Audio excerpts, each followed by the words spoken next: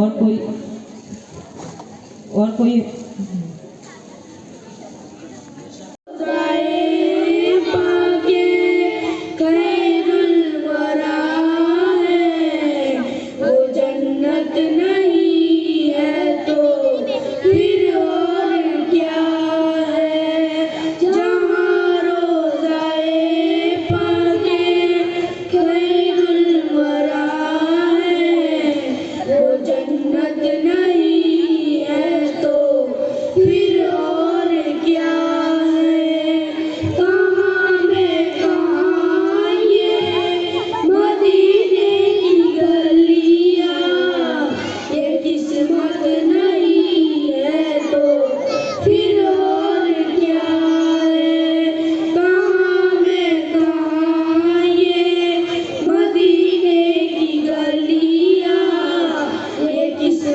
हुसैन के नाम से जानते और पहचानते हैं।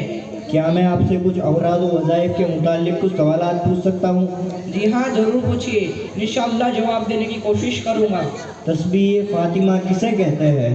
हर नमाज के बाद 33 बार सुब्हान अल्लाह, 33 बार अल्हम्दुलिल्लाह और 34 बार अल्लाह अकबर पढ़ना उसे तस्बीह फ़ातिमा कहते हैं। या सलाम पढ़ना कैसा है? 111 बार या सलामो पढ़कर बीमार पर दम करने से इंशाअल्लाह शिफा हासिल होगी। या वहाब रोज़ाना पढ़ने में क्या फ़ायदा हासिल होगा? या वहाब रोज़ाना 7 बार पढ़ने से उसकी हर दुआ कबूल होगी। या अजीम पढ़ना कैसा है?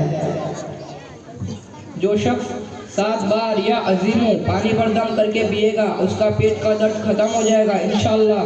या कभी हर नमाज के बाद पढ़ना कैसा है? 5 नमाज हासिल होगा। या मुझे वो सर पर 3 बार पढ़कर दम करे, सर दर्द दूर होगा इंशाअल्लाह। क्या जादू वगैरह असर न करे ऐसा भी कोई अमल है? हाँ, वो भी अमल है। या मुही या मुमीतु 7 बार रोजाना पढ़कर अपने ऊपर दम कर लिया करे, जादू असर नहीं करेगा। क्या कर्ज दूर करने के लिए भी कोई वजीफा है? 505 बार रोजाना या फत्ताह या रज़्ज़ाक़ पढ़ने से कर्ज से छुटकारा मिलेगा। रोजी रोजगार के लिए रोजाना क्या पढ़ना चाहिए? दुकान खोलने से कुरान मजीद में इरशाद फरमाता है, कुल यतवफ़्फ़ाकुम मलकुल मौतिल लज़ी वुक्किल बिकुम सुम्मा इला रब्बिकुम तुरजऊन, जिसका तर्जुमा कह दो कि तुम्हारी जिंदगी पूरी कर देगा मौत का फरिश्ता जो मुसल्लत किया गया है तुम पर, फिर अपने रब ही की तरफ लौटाए जाओगे। हजरत सैयदना शेख अजीमुद्दीन बिन अब्दुस्सलाम रहमतुल्लाह अलैह फरमाते हैं, हर इंसान में 2 रूहें हैं, एक रूह यज्जा यानी जागती रूह। इस रूह के लिए अल्लाह ताला की आदतें जारिया ये है कि जब ये रूह जिस्म में हो तो इंसान बेदार यानी जागता रहता है, और जब ये रूह जिस्म से निकल जाती है तो इंसान सो जाता है और ये रूह ख्वाब देखती है। दूसरी रूह हयात यानी जिंदगी की रूह। इस रूह के लिए अल्लाह ताला की आदतें जारिया ये है कि जब ये रूह जिस्म में होगी तो इंसान जिंदा होगा, और जब ये जिस्म से जुदा होगी तो इंसान मर जाएगा, और जब ये दोबारा उसकी तरफ लौटाई जाएगी तो वो जिंदा हो जाएगा। ये दोनों रूहें इंसान के अंदर होती है, उसके ठिकाने की खबर उसी को होती है जिसे अल्लाह इत्तला फरमा दे। ये ऐसे है जैसे एक औरत के पेट में 2 बच्चे होते हैं। कुछ मुतकल्लिमीन फरमाते हैं जाहिर ये है कि रूह दिल के करीब होती है, जबकि हजरत सैयदना अब्दुस्सलाम रहमतुल्लाह अलैह फरमाते हैं मेरे नज़दीक ये भी दुरुस्त है कि रूह दिल में हो।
गिरामी, मुझे लोग अयान बिन यूसुफ भाई के नाम से जानते और पहचानते हैं। क्या मैं आपसे कुछ पानी के मुतालिक सवाल पूछ सकता हूँ? हाँ जरूर पूछिए, इंशाअल्लाह जवाब देने की कोशिश करूँगा। दुनिया के तमाम पानियों में अफजल कौन सा पानी है?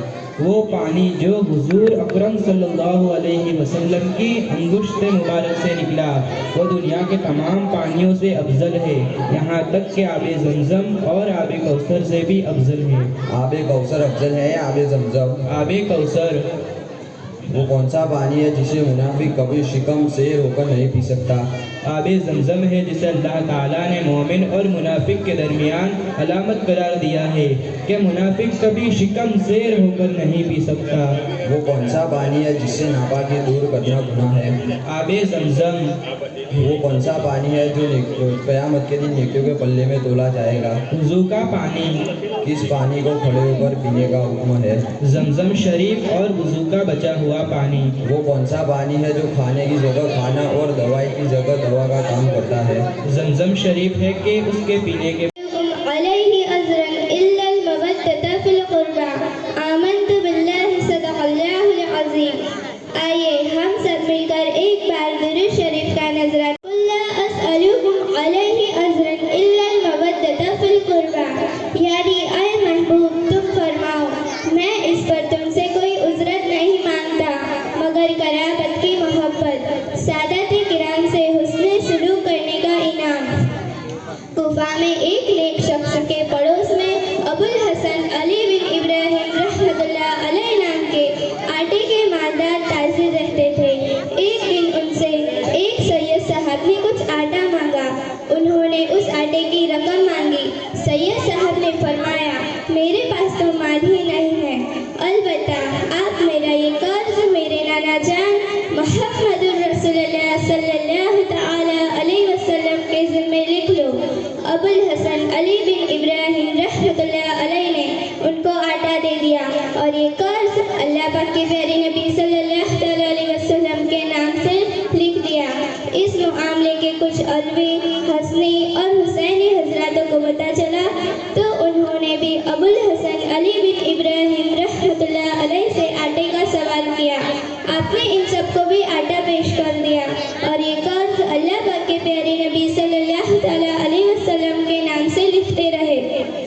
यह सिलसिला चलता रहा यहाँ तक कि उनका माल खत्म हो गया, वो गरीब हो गए। एक दिन उन्होंने हजरत शेख उमर बिन यहया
हजरत सैयदना अबू बकर बिन फजल रहमतुल्लाह अलैह फरमाते हैं कि मैंने जब इसरार करके अपने एक उम्मी दोस्त से इस्लाम लाने का सबब पूछा तो उसने बयान किया हमारे मुल्क पर मुसलमानों का लश्कर हमलावर हुआ, जंग हुई, हमारे कुछ लोग कत्ल हुए और कुछ उनके।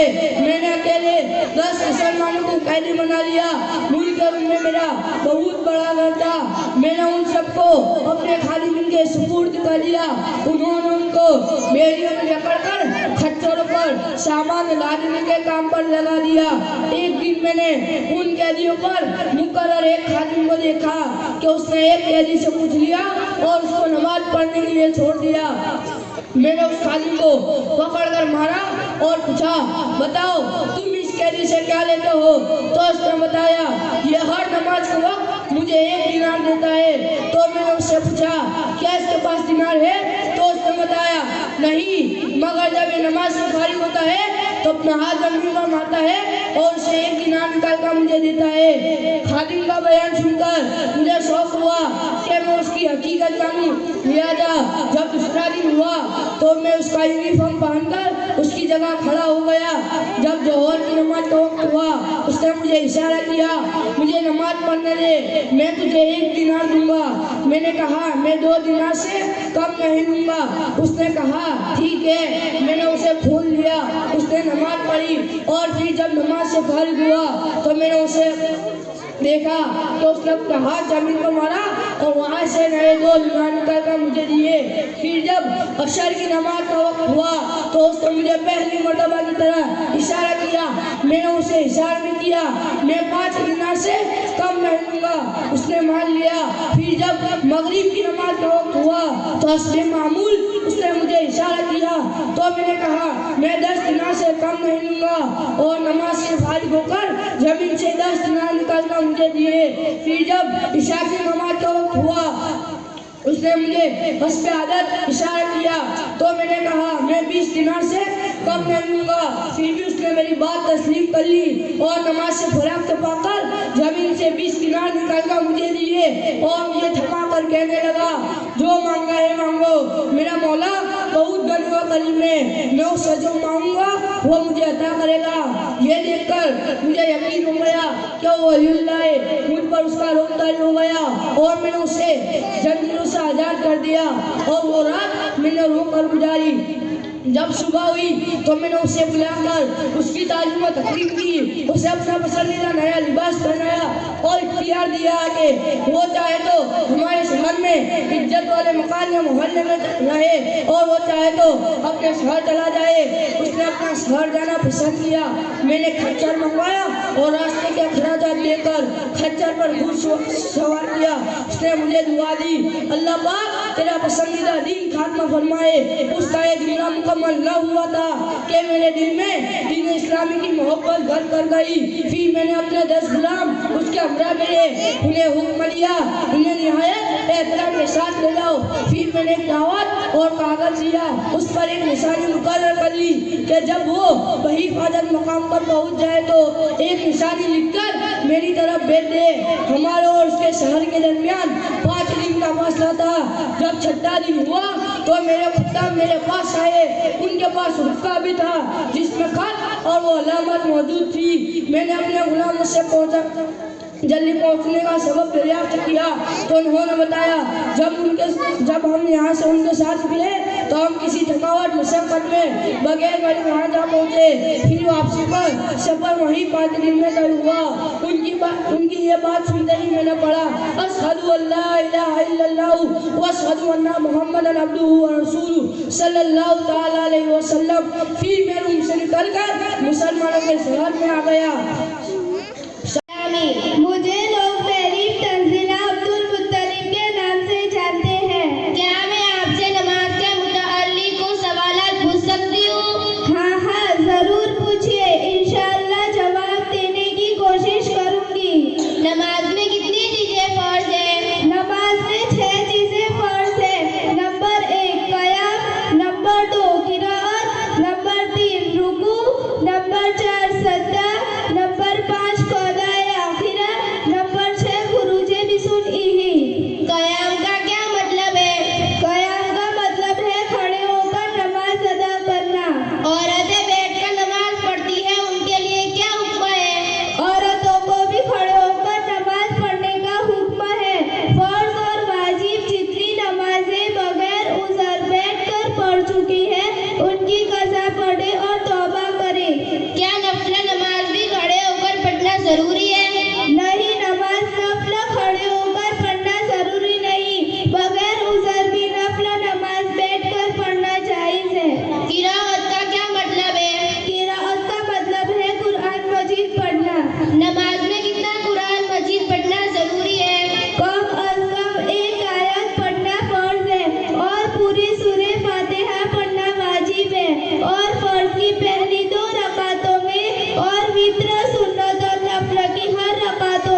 अल्लाह ताला कुरान मजीद में इरशाद फरमाता है, अला इन्ना औलिया अल्लाहि ला खौफुन अलैहिम वला हुम यहज़नून, यानी सुन लो बेशक अल्लाह के वलियों पर ना कुछ खौफ है ना कुछ गम।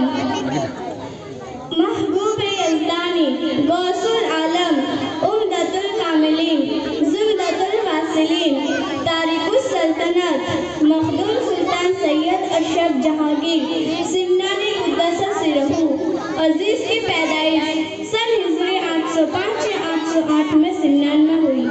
आप सिर्फ 15 साल की उम्र में तख्ते सिमनान पर जलवा अफरोज हुए और तकरीबन 10 साल तक हुकूमत की। फिर पीरो मुर्शिद की तलाश में आप सिमनान से हिंदुस्तान तशरीफ लाए। इस सफर में बहुत से बुजुर्गों से आपकी मुलाकात हुई और उनके फैजान से आप मुशर्रफ हुए। जब मखदूम पाक मुक़द्दस सिरहू दिल्ली से पूरब की जानिब रवाना हुए तो बिहार शरीफ से कुछ पहले कस्बा सलाखा में ठहरे। कस्बा सलाखा से बिहार शरीफ पहुँचे तो उसी दिन हजरत सैयदना मखदूमुल मलिक शेख शरफुद्दीन याह्या मनीरी कुद्दस सिरहू का विसाल हुआ था।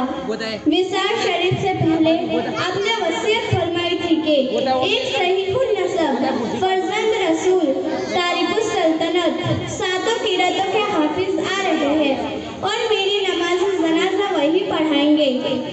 अभी थोड़ी ही देर हुई थी कि हजरत शेख जिलाई कुद्दस सिरहू नामी एक बुजुर्ग जो हजरत सैयदना मखदूमुल मलिक कुद्दस सिरहू के खादिम खास थे शहर से बाहर तशरीफ लाए। उसी वक्त हजरत सैयदना मखदूम अशरफ जहांगीर सिमनानी कुद्दस सिरहू शहर में दाखिल हो रहे थे। हजरत सैयदना मखदूम अशरफ जहांगीर और पहचानते हैं। क्या मैं आपसे कुछ सवाल पूछ सकता हूँ? हाँ जरूर पूछिए, भरपूर जवाब देने की कोशिश करूँगा। कोहे तुर पे कौन से नबी अल्लाह ताला से बातचीत करते थे? हजरत मूसा अलैहिस्सलाम। कौन से नबी को अल्लाह ने बुढ़ापे में औलाद दी? हजरत जकरिया अलैहिस्सलाम। कौन से नबी का नाम खुद अल्लाह ताला ने रखा? हजरत यहया अलैहिस्सलाम। कौन से नबी सबको ख्वाब की ताबीर बताते थे? हजरत यूसुफ अलैहिस्सलाम। कौन से नबी अल्लाह के करम से बीमारों को अच्छा कर देते थे? हजरत ईसा अलैहिस्सलाम। कौन से नबी ऐसे थे जिन्होंने अपने बेटे के लिए दुआ की और अल्लाह ने कबूल नहीं की? हजरत नूह अलैहिस्सलाम। ऐसे कौन से नबी थे जिनका महल शीशे का था? हजरत सुलेमान अलैहिस्सलाम। ऐसे कौन से नबी थे जिनको पहले से खबर हो गई थी कि पूरी दुनिया में भूखमरा होने वाला है? हजरत यूसुफ अलैहिस्सलाम। ऐसे कौन से नबी थे जिनको बचपन में अल्लाह बेमौसम के फल भेजता था? हजरत ईसा अलैहिस्सलाम। ऐसे कौन से नबी थे जिनके माँ बाप दोनों न थे? हजरत आदम अलैहिस्सलाम। ऐसे कौन से सहाबा थे जिनके खजाने की चाबियाँ घोड़े और खच्चरों में जाती थी? हजरत उस्मान गनी रदी अल्लाह तआला अन्हु। ऐसे कौन से सहाबा थे जिनको लड़ाई में कोई नहीं हरा सकता था, हर लड़ाई में अल्लाह के करम से फतह होती थी? हजरत खालिद बिन वली रदी अल्लाह तआला अन्हु। ऐसी कौन सी औरत थी जिसका कोई शौहर न था, कोई गैर मर्द ने छुआ भी न था, पाक थी और अल्लाह ने उनको औलाद दी थी? हजरत मरियम अलैहिस्सलाम। कौन से नबी को आसमान में उठा लिया और फिर आएंगी? हजरत ईसा अलैहिस्सलाम। अस्सलामु अलैकुम व रहमतुल्लाहि व बरकातुहू। व अलैकुम अस्सलाम। खुशी में मेरी प्यारी माँ है, मेरी सारी दुनिया मेरी प्यारी माँ है।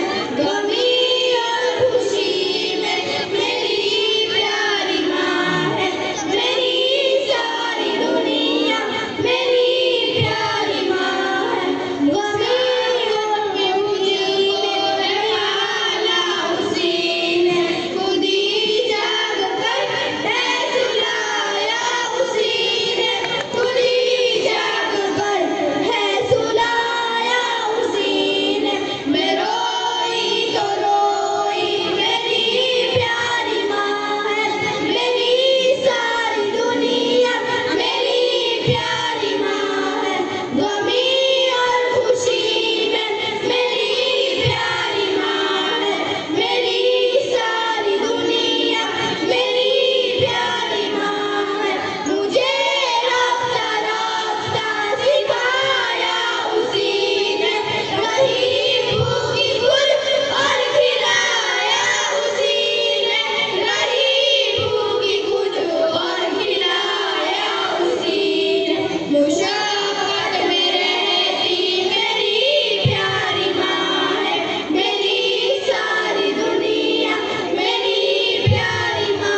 पूछिए, इंशाअल्लाह जवाब देने की कोशिश करूंगी।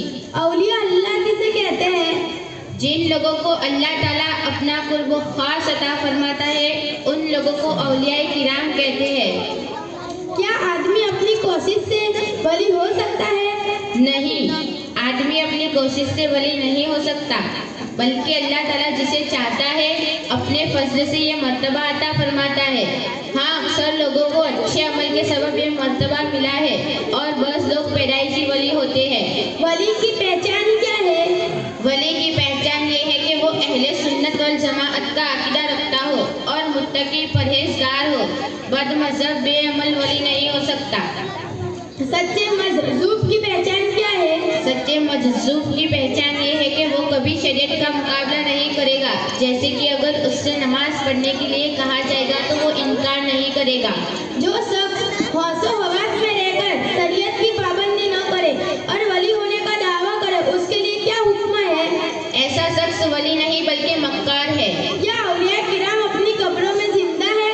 हाँ, औलिया किराम अपनी कब्रों में हयात अबदी के साथ जिंदा है। क्या औलिया किराम से मुरीद होना चाहिए? हाँ, जरूर होना चाहिए। इससे दीन व दुनिया के बहुत से फायदे हैं। क्या औलिया किराम को दूर से पुकारना और उनसे मदद मांगना जायज है? बेशक, औलिया किराम को दूर से पुकारना या अली या गौस या ख्वाजा गरीब नवाज कहना और उनसे मदद मांगना जायज है। औरतों को औलिया किराम की मज़ारत पर जाना कैसा है? औरतों को औलिया किराम की मज़ारत पर जाना मना है। अस्सलामु अलैकुम मिनश्शैतानिर्रजीम। बिस्मिल्लाहिर्रहमानिर्रहीम। शहरु रमज़ानल्लज़ी उन्ज़िला फ़ीहिल क़ुरआन। आमन्तु बिल्लाहि सदक़ल्लाहुल अज़ीम। वाक़या शुरू करने से पहले एक बार दुरूद पाक पढ़िए। अल्लाहुम्मा सल्लि अला सय्यिदिना मुहम्मद व अला आलि सय्यिदिना मौलाना मुहम्मद व बारिक वसल्लिम। सल्लल्लाहु व सलामन अलैका या रसूलल्लाह सल्लल्लाहु तआला अलैहि वसल्लम। शायर कहता है, खास अल्लाह का फरमान है रोजा रखना, खास अल्लाह का फरमान है रोजा रखना, फर्ज है एक मुसलमान है रोजा रखना। जान रोजे से चुराते हैं जो, जान रोजे से चुराते हैं जो बेदिन है वो मरते दिलदार की पहचान है रोजा रखना।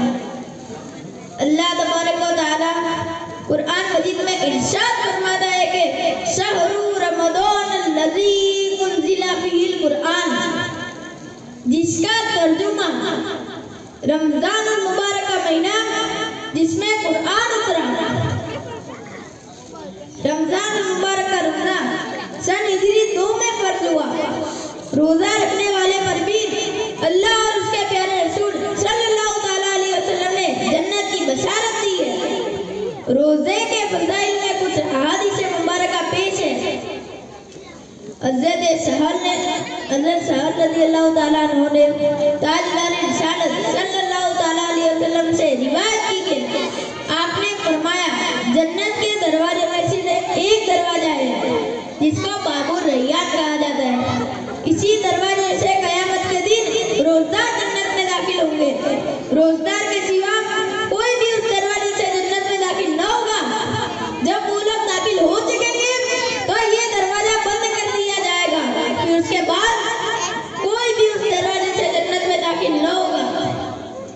हज़रत अबू हुरैरा रज़ियल्लाहु ताला अन्हु से रिवायत है कि रसूलुल्लाह सल्लल्लाहु ताला अलैहि वसल्लम ने इरशाद फरमाया कि रोजा डाले, लिहाजा रोज़दार बेहुदा बातें ना करे, न तो जहालत की बात करे, और अगर कोई से लड़े या गाली गलौज करे तो रोज़दार को चाहिए कि उससे ये कहते कि मैं रोज़दार हूँ और उस जात की कसम है जिसके कब्ज़े कुदरत में मेरी जान है।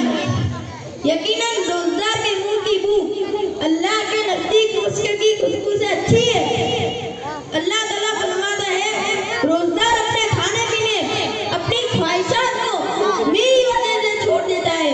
रोज़ा मेरे लिए है और मैं ही उसका बदला दूंगा और हर नेकी का 10 गुना सवाब है। हज़रत अबू हुरैरा रज़ियल्लाहु ताला अन्हु से रिवायत है कि जो इंसान रमज़ान मुबारक का रोज़ा ईमान रखते हुए और सवाब तलब करने की नीयत से रखे तो उसके पिछले सगीरा गुनाह बख्श दिए जाते हैं। हज़रत सहल बिन सअद रज़ियल्लाहु ताला अन्हु से मरवी है कि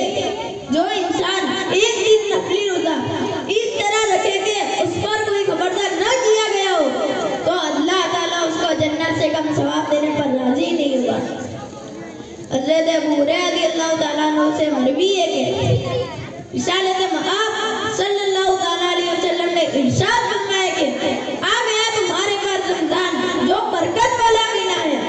अल्लाह ताला ने इसका रोजा तुम पर फर्ज किया है और इसी महीने में आसमान के दरवाजे खोल दिए जाते हैं और इसी महीने में जहन्नम के दरवाजे बंद कर दिए जाते हैं और इसी महीने में सरकश शैतानों को जकड़ लिया जाता है और इसी महीने में एक रात है जो 1000 महीनों से बेहतर है। जो इस रात की भलाइयों से महरूम रहा वो यकीनन महरूम ही रहा। इस हदीस को इमाम अहमद और निसाई ने भी रिवायत किया गया है।